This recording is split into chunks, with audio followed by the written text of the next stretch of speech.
Hey Tuskegee, Pat Wallace back with you, and Tuskegee Online is back. Today we are going to talk to candidates about the leadership in the City of Tuskegee. This is the 3-question series. Make sure you like this video, share the video, subscribe to the page on Facebook, and subscribe to the YouTube channel so that you do not miss anything as this election approaches on August 26th. Hey Tuskegee, we are back at the square. We are with your District 2 candidate, Bernice Frazier, who is going to answer our 3 questions today. Thank you so much for taking time out of your schedule. Thank you for having me again, Patrick. It's wonderful to be out here in the fresh air doing some great things. It's beautiful today. It's a beautiful Tuskegee day. First question, what is the main problem with the City of Tuskegee leadership that has compelled you to run for this position? That is a very good question, Patrick. And I would say there's 3 key things that's going on: transparency, communication, and developing a plan. Those 3 words, transparency, communications, and developing a plan, are major in the success of this city.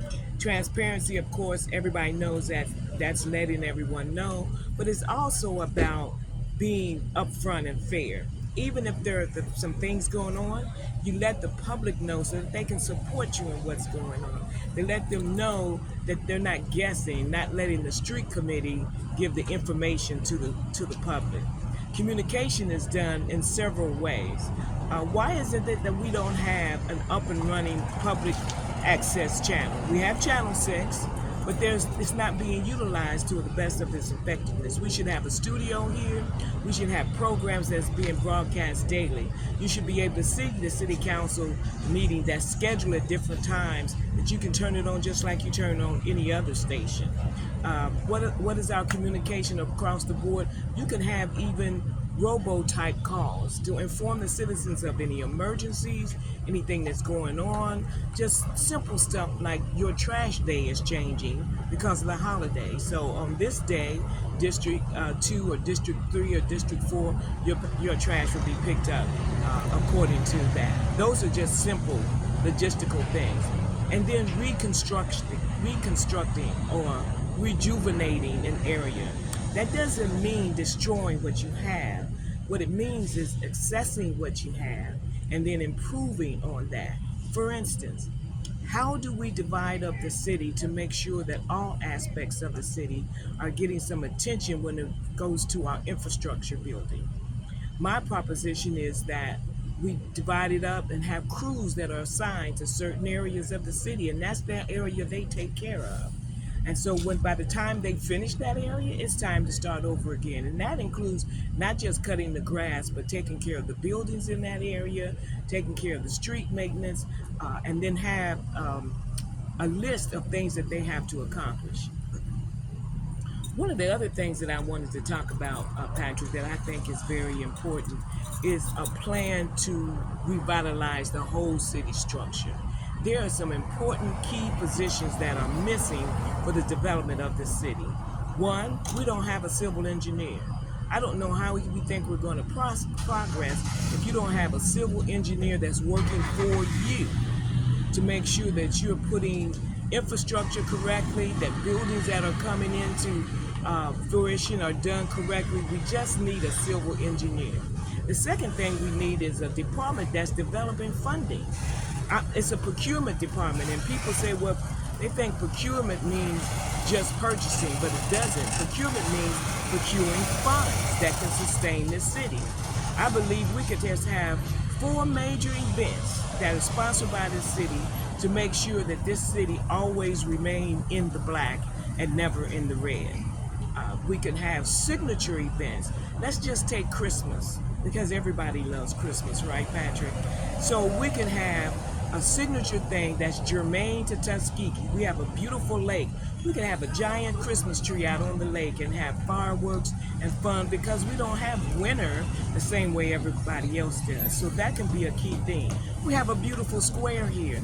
Each corner of this square could every weekend leading up to Christmas be a holiday event. You could have a live nativity scene in one corner, you could have Santa Claus in one corner, you could have live curling in another, and then you could have a corner where small children could come and shop for their family. That's all interesting. And then you can have this set up as the period of the Tuskegee Airmen and everybody dressed in that era. Those are just a few things that we could do and in reconstructing what we have there in our departments.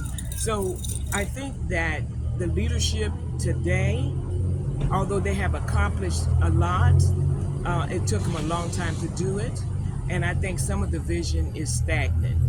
We've had over 50 years of some people that have been in office, but we're not 50 years ahead. We are 50 years behind. We are deteriorating. So I believe that we need a fresh vision, and we need a vision with proven leadership. So I've been asked, what is proven leadership? Let me tell you, a lot of people spend a lot of time making promises. I don't make promises, I deliver. And let me tell you what I've delivered on. We've reduced the payment for a building instead of letting it deteriorate and rot away. We have made sure that it stays repaired, and then we paid the bond off.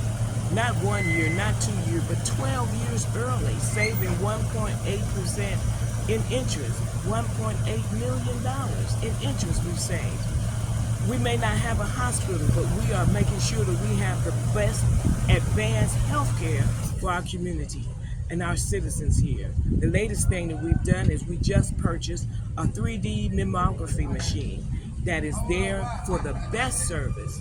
And I mean, it is state of the art. You can come 5 minutes to get your mammogram every year and make sure that it's not as painful and it's more in depth. That's a service that we're providing to the citizens here in Macon County. That's through the Macon County Healthcare Authority. So I would love to bring that same servant-type leadership to District 2 and enhance the city overall. Okay, Ms. Frazier, why should the citizens of Tuskegee vote for you to solve this problem? Well, I kind of shared that just a minute ago when I said my leadership as a servant leader. I've been in this community since 2000, Patrick, but let me share a secret with you.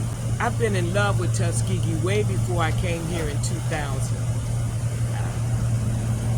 I began to fall in love with Tuskegee during my research about Tuskegee. I'm an avid reader. I had a tragedy in my life where I almost lost my life when I was a little girl. And so because of that, I was homebound a lot, and I got into reading. And as we all know, reading is fundamental, and you can travel the world. Well, I traveled to Tuskegee. I studied everything that I could find about Tuskegee and was in love with Tuskegee before I got here. So when I got here, I dedicated myself to this community in my faith, in service, and in leadership. Having said that, I have proven my leadership in a variety of things, none of which were paid. None of the things that I've contributed to this city have I gotten paid a dime for, even serving as Macon County Healthcare Authority chairman, you know. But I love this community and I'm dedicated to it, and I'm looking forward to taking that same enthusiasm and serving leadership to the city at District 2 and representing the city at District 2. Thank you. All right, Ms. Frazier, how confident are you that you can resolve this problem, and what steps would you take to fix that problem that you described in the first question?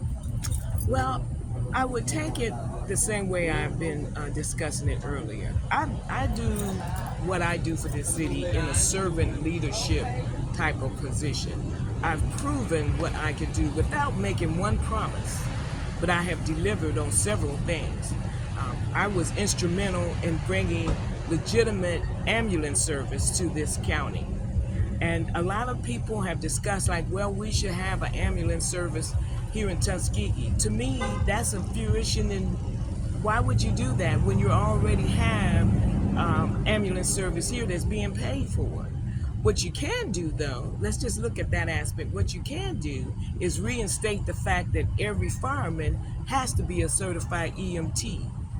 Okay, they had that here in Tuskegee when I first came, but they removed it for some reason. I don't know why. But you would, a city this size, all of your firemen should be EMT certified. When you get that, then you can go after federal funding for for a truck, emergency truck, which is like an ambulance service, but you don't have to have all the requirements that you now have to have for the state. The bonding that you have to have, the insurance that you have to put down, and the certifications that you have to have. I worked diligently with Haynes Ambulance. In fact, the ambulance service here is a business in Macon County. It is a legitimate business here in Macon County. The name of that business is Haynes Ambulance, Macon County. You can't do like we used to do 50 years ago, just go get an ambulance truck and start delivering people.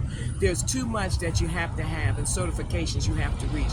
So since that's already been done, why would you reinvent that or try to duplicate that rather than enhancing that? And working together, we would have better service. You would have the ability to reach people, give service, and all your firemen were EMT certified when they come out of the Firemen's College. Thank you, Ms. Frazier, for taking a few minutes out of your busy schedule. We're going to do this again next week. We're going to have another topic, and we're going to show our new vision for a new Tuskegee. So everybody that's watching, please go to the polls on August 26th and make your voice heard. Thank you, Ms. Frazier. You're so welcome. I do want to say this real quickly. Yes. If you want more information about my candidacy, go to electbernicelfrazier.com. And the first thing you see is a place for you to leave your comments and what you think is best for this community. Thank you, Patrick. Excellent. And everybody do make comments and let us know how you feel about all of this that's going on in Tuskegee. Have a good day, y'all.